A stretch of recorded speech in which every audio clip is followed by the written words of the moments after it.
Let's take a look at how to edit Google keywords. I'm Travis Wilkie. I'm the founder of Missoula SEO Geek, and we've helped businesses all over the world run millions of dollars in Google Ads over the years.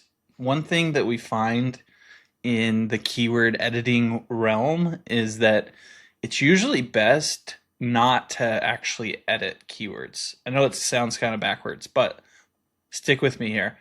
When a keyword has been running for a period of time, it's going to collect a bunch of data. I'll make myself a little smaller here so we can see everything.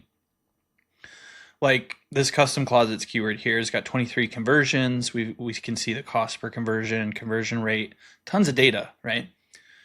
If we were to come in here and edit this keyword by clicking the edit option here, making some sort of a change, and then saving this keyword, what would end up happening is it would erase all of that previous data that we've collected on that because the keyword just changed.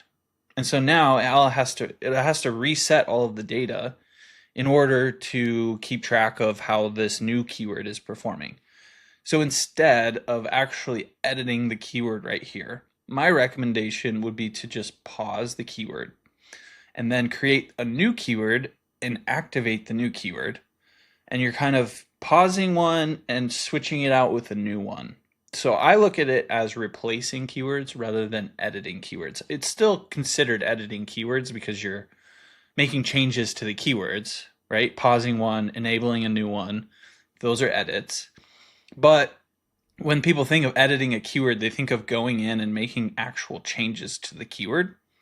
I would advise against that because you're going to end up, in fact, I think we did it on this one right here. You can see there's just no data. The data is just erased. And there was conversion, there was cost per click data, cost per conversion data, cost per conversion rate data. There was tons of data that we could see about how this term was performing before we made changes to it. And I think what we ended up doing was switching it from maybe broad match to exact match or something like that. So even if you edit or change the match type, that can reset all the data because it's a brand new type of keyword essentially, right?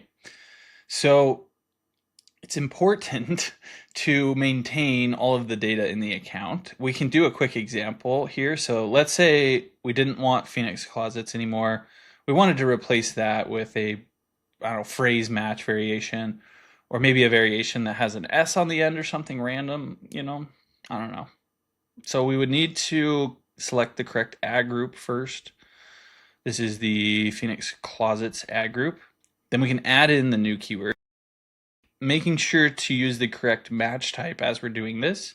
I have another video I'll link up down below that goes into depth about how keyword match types work.